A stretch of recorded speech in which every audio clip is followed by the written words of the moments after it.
Hello বন্ধুরা, আসসালামু আলাইকুম। আশা করি সবাই ভালো আছেন। আজকে খুব সিম্পল একটা ফুলের পেইন্টিং করে দেখাবো। তো যে ফুলটা আমি পেইন্ট করব সেটা একটু আমি পেন্সিল দিয়ে ড্র করে নিচ্ছি। খুব ছোট, ছোট ফুল দিয়ে আজকের ফুলটা আমি পেইন্ট করব। যার কারণে আমি কোথায় কি ফুল দিব, কিভাবে দিব সেটা জাস্ট পেন্সিল দিয়ে একটু আমি পেইন্ট করে ড্র করে নিচ্ছি। এভাবে ছোট, ছোট ফুল দিয়ে কিন্তু খুব সহজেই আপনি আপনার পছন্দের যেকোনো কিছু পেইন্ট করে নিতে পারেন। অনেকে বড় ফুল পছন্দ করে না, ছোট, ছোট ফুল পছন্দ করে। তো আমি এখানে এজন্য ছোট একটা ফুলের ভিডিও দেখিয়েছি।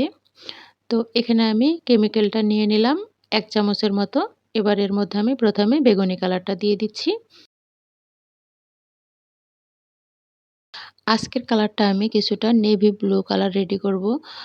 অনেকেই হচ্ছে নেভি ব্লু কালারটা কিভাবে করতে হয় এটা কিন্তু নিয়ে আসতে পারে না। তো যার কারণে আমার হচ্ছে কালারটা নিয়ে আসা হচ্ছে মেইন ব্যাপার ছিল। চাইলে কিন্তু আমি বেগুনি কালার দিয়েও করতে পারতাম। কিন্তু আমি নেভি ব্লু একটা কালার রেডি করব, যার কারণে এভাবে আমি কালারটা তৈরি করে নিয়েছি। তো দেখুন, ১ম এ আমি কিন্তু বেগুনি রং দিলাম। তার মধ্যে সামান্য পরিমাণ হচ্ছে নীল কালারটা দিয়ে দিলাম।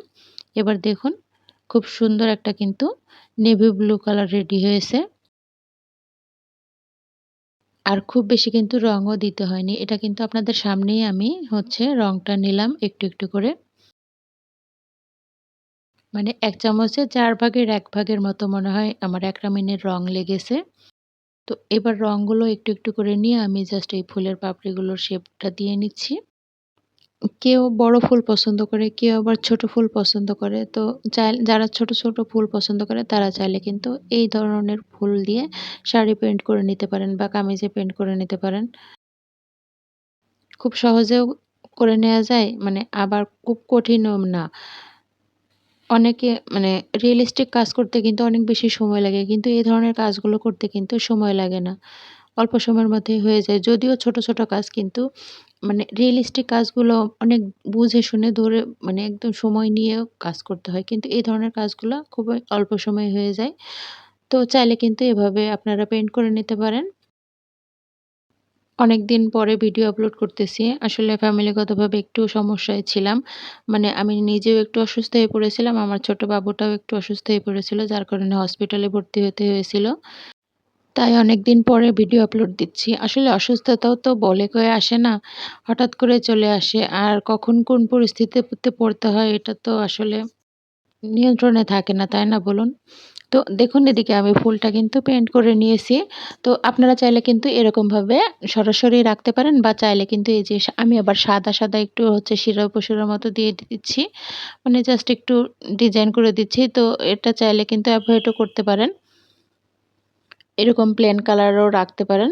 এটাও কিন্তু ভালো লাগতেছে, একটু ডার্ক লাগতেছে। আপনার কাপড়টা যদি সাদা না হয়ে যদি অন্য কালার হয় তাহলে কিন্তু সাদা এরকম শিরা-উপশিরা দিলে আরো একটু ফুটবে ভালো। আমার এখানে কাপড়টা যেহেতু সাদা, যার কারণে হচ্ছে এই সাদা শিরাটা ভালো লাগতেছে না। অতটা হয়তো ভালো লাগতেছে না।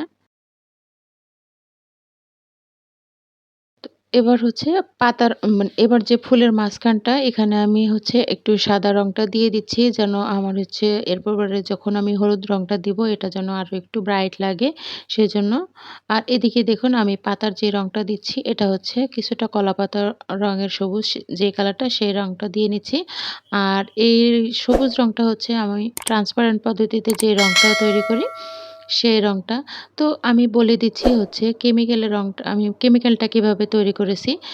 ১ম এ আমি ফুলের যে কালারটা তৈরি করলাম, আমি সেখানে হচ্ছে কেমিক্যালের জন্য হচ্ছে ২ চামচ হোয়াইট পেস্ট, ১ চামচ বাইন্ডার এবং ১ চামচ এনকে দিয়ে আমি কেমিক্যালটা রেডি করে রাখি।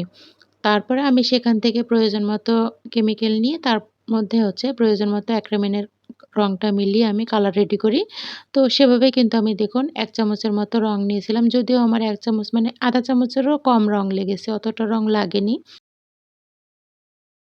আর এই ট্রান্সপারেন্ট পদ্ধতিতে রং তৈরি করার জন্য হচ্ছে ১ চামচ বাইন্ডার, ১ চামচ এনকে। এর মধ্যে প্রয়োজন মতো রং নিয়ে হচ্ছে আপনারা মানে এই কালারগুলো রেডি করতে পারেন। তো এই যে আমি ব্রাউন কালারটা হচ্ছে দিয়ে ডালপালাগুলো দিয়ে নিলাম। আর সবুজ রংটার মধ্যেও কিন্তু আমি এই পাতার মধ্যেও হচ্ছে এই ব্রাউন কালারটা দিয়ে শিরা-উপশিরাগুলো দিয়ে নিয়েছি।